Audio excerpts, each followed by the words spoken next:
जंतर मंतर पर स्टूडेंट्स मौजूद हैं, पेरेंट्स मौजूद हैं, इसके अलावा अलग अलग स्टेट से कई स्टूडेंट्स भी आए हैं और कुछ लोग ऐसे भी आए हैं जिनके बच्चे या तो ये एग्जाम नीट का उन्होंने दिया है या देने जा रहे हैं, कंसर्न है। यहाँ पर एक फैमिली हमारे साथ आई हुई है। आपका नाम क्या है? उनिका जी, ये बताइए कि क्या कहना है इसका, बार बार पेपर लीक, उसके बाद स्टूडेंट्स का धरना, सरकार ने अभी तक जो स्टूडेंट्स का कहना है कोई एक्शन नहीं लिया। सरकार ने, हम तो बेसिकली सरकार से सवाल पूछ रहे हैं कि आपने एक्शन क्यों नहीं लिया। जब आपको पता चल गया कि पेपर लीक हो गया, उसके बाद में किसी ने, जब तक आज मोदी जी ने खुद अपना ट्वीट नहीं डाला है, उससे पहले किसी ने भी, ना तो मीडिया ने कहीं ने किसी चीज़ में कवर नहीं करा कि धर्मेंद्र प्रधान जो हमारे एजुकेशन मिनिस्टर हैं या फिर हमारे जो बड़े बड़े मिनिस्टर हैं और स्पेशली रूलिंग गवर्नमेंट के किसी मिनिस्टर का, किसी का कोई ट्वीट स्पेशल कुछ, किसी ने कुछ नहीं बताया। ना कोई धर्मेंद्र प्रधान अकाउंटेबिलिटी होल्ड कर रहे हैं, ना उनके अगेंस्ट कोई एक्शन लिया जा रहा है। जो लोग पकड़े थे, जो इन्होंने जो अब तक दिखाया कि हमने इतने लोग पकड़े हैं, उनके अगेंस्ट क्या एक्शन लिया है, कुछ चल भी रहा है या नहीं, इस मोमेंट पे वो कहाँ पे उनके अगेंस्ट जो कार्रवाई है वो कहाँ स्टैंड करती है, कुछ बताया ही नहीं जा रहा है। तो हाउ कैन वी बिलीव कि हाँ आप उनके अगेंस्ट कोई एक्शन लेंगे या कुछ बताओ तो सही ना। हम तो खुद पूछ रहे हैं गवर्नमेंट से कि आप हमें बताओ तो सही कुछ। आप क्या नीट की प्रिपरेशन कर रहे हैं या आपने दिया था? मैंने, मेरा सेकंड ड्रॉप था ये, मैंने नीट का एग्ज़ाम दिया था और उसके बाद में सबसे पहले थर्ड में वाला एग्ज़ाम मेरा बहुत अच्छा हुआ था, नो डाउट मेरा एग्ज़ाम अच्छा हुआ and I was pretty relax. मैं बिल्कुल एकदम रिलैक्स हो गई थी, मैं अपनी वेकेशन एंजॉय कर रही थी प्रॉपर्ली। 7 मई को हमारे पास में इंस्टाग्राम पे एक रील आती है जिसमें ये क्लेम किया जाता है कि पेपर लीक हुआ। पहले हमने उस चीज़ को इग्नोर किया कि शायद ऐसे ही बोल रहे होंगे, फिर उसके बाद में लगातार कॉन्टीन्यूसली इस तरीके की न्यूज़ रील्स ये सारी चीज़ें आती रहती हैं। उसके बाद 12 मई को जब एनटीए खुद कंफर्म करता है तब हमें पता चलता है कि हाँ पेपर लीक हुआ है।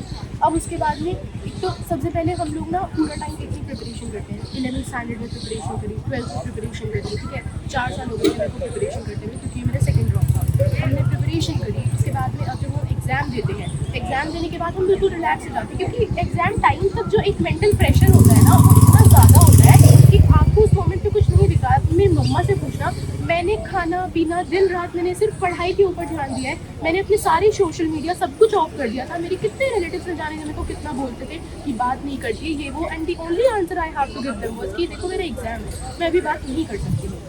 उसके बाद में जब पेपर लीक हुआ तो सबसे पहली चीज़ दिमाग में ये आई कि ठीक है लीक हो गया, अब आगे क्या करेंगे, ठीक है। वहाँ पे उन्होंने सिर्फ इतना बोला पेपर लीक हो गया, हम जल्दी डेट बता दें।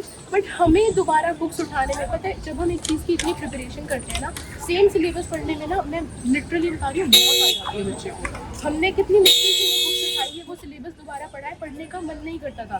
12 तारीख के बाद में मैंने 1 हफ्ते तक बिल्कुल पढ़ाई नहीं करी है, मेरे से बुक्स ही नहीं उठाई जा रही थी। पता नहीं कितनी मुश्किल से मैंने वो करेज गैदर किया कि ठीक है मैं दोबारा से बुक्स उठाऊँ, पढ़ाई करूँ। जो अभी दोबारा नीट का एग्जाम हुआ था वो आपने दिया, ये मेरा उसी का एडमिट कार्ड है, ये मेरा नीट का एडमिट कार्ड है। मैंने एग्ज़ाम दिया, बायोलॉजी एग्जाम में ठीक आई, केमिस्ट्री ठीक ठाक आई, फिजिक्स बहुत ज़्यादा टफ थी।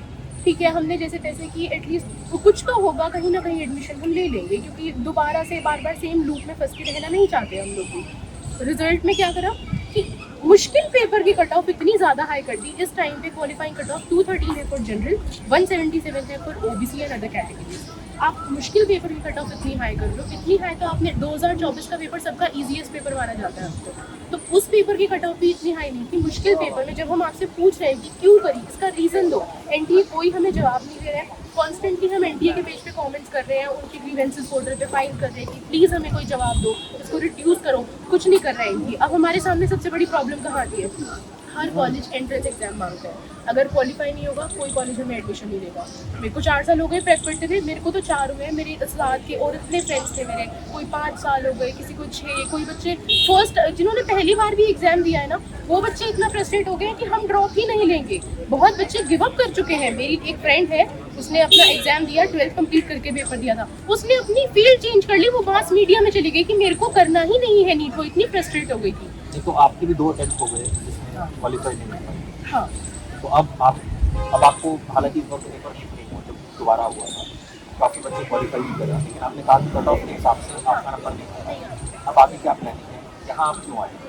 यहाँ पे प्लानिंग तो फिलहाल मुझे खुद नहीं पता कि मैं क्या करना चाहिए मुझे, क्योंकि मैं खुद फिगर आउट नहीं कर पा रही हूँ। मैंने तो एक ही चीज़ को अपना वो रखा था, मैंने कोई बैकअप इसीलिए प्लान नहीं करा था कि मेरा कहीं ना कहीं कुछ हो जाएगा, तो मैंने उस चीज़ को दिमाग में रखा ही नहीं कि मैं बैकअप प्लान लेके चलूँ या कुछ करूँ। तो मैं उसके अकॉर्डिंग अपनी प्रिपरेशन करती गई। मैंने इनफैक्ट कॉलेज शॉर्टलिस्ट करने स्टार्ट कर दी थी कि मैं यहाँ जा सकती हूँ, ये कोर्स कर लेंगे, वो कर लेंगे। अभी कुछ नहीं कर पा रहे तो मैं अभी वो तो फिगर आउट ही कर रही हूँ। यहाँ पे मैं इसलिए आई हूँ कि जो फ्रस्ट्रेशन, जो एंगर, जो रेज मेरे अंदर भरा हुआ था, मैं घर पे ना तो अपने पेरेंट्स से बात कर रही थी, ना मैं घर से बाहर निकल रही थी, मेरा बिल्कुल भी मन नहीं कर रहा था। तो उसके बाद में जो मेरा फ्रस्ट्रेशन था, तो मेरे घर वाले बोले कि अगर इतनी ज़्यादा फ्रस्ट्रेटेड है ना तो वहाँ जाके ये बात बोलो जो लोग आपके लिए वहाँ पे प्रोटेस्ट कर रहे हैं, जो लोग हमारे लिए हंगर स्ट्राइक पे बैठे हैं, उनके लिए वहाँ जाके उनके सामने ये बात रखो। तो इसलिए मैं यहाँ पे आई हूँ and all I demand is accountability and resignation of this. नाम और कहाँ से? आंटी आप बताइए। मैं तो भाई यही कहना चाहूँगी, मैं जो धर्मेंद्र प्रधान का इस्तीफा चाहिए कि बच्चे बहुत ज़्यादा फ्रस्ट्रेट हो चुके हैं और पेरेंट्स उनसे भी ज़्यादा हो चुके हैं। अब आप एक बात बताइए कि प्राइवेट में कितनी कितनी फीस है, बताओ कैसे अफोर्ड करेगा आम आदमी? हमारे पास तो नंबर 2 का पैसा नहीं है। आप कहाँ से हैं? हम हरियाणा से आए हैं, सोनीपत से। कनिका जो है वो अब आगे जैसे आपने बताया कि यहाँ तो कुछ भी समझ नहीं आ रहा कि क्या करना है, तो फिर दोबारा अगली बार आप देंगे क्या? सर, एक ड्रॉप लेना ना बहुत ज़्यादा मुश्किल काम होता है किसी भी स्टूडेंट के लिए। हमारे साथ के जो पीयर्स होते हैं वो हमसे बहुत आगे निकल जाते हैं, ठीक है। कोई कॉलेज के किसी ईयर में हो जाता है, किसी का कहीं हो जाता है, और जब आप अपने आप को उनसे बहुत पीछे एक लेवल पे सेम लूप में खड़ा पाते हो ना कि हर कोई आगे निकल रहा है, आप कहाँ रह जाते हो, बहुत मेंटल प्रेशर पड़ता है। मेरे को, मैं मजाक से बता रही हूँ, मेरे को बहुत गंदे गंदे सुसाइडल थॉट्स तक आए हैं जब रिजल्ट में यहाँ पे गड़बड़ हुई है। मेरे को समझ नहीं आ रहा था मैं क्या करूँ। तो अब एक और ड्रॉप लेना, हर चीज़ के लिए मुझे बहुत ज़्यादा सोच समझ के चलना पड़ेगा। चलिए, हम उम्मीद क्या करते हैं गारंटी है कि पेपर अगले साल लीक ना हो? क्या गारंटी है? मिनिस्टर तो वही है, रेजिग्नेशन तो ली नहीं है। ऐसा कौन सा पेपर जो लीक नहीं हो रहा? सबसे बड़ी प्रॉब्लम तो वहाँ है। IPS का भी हो रहा है, जूनियर्स का भी हो रहा है, कौन सा नहीं हो रहा है? प्रॉब्लम वहाँ है।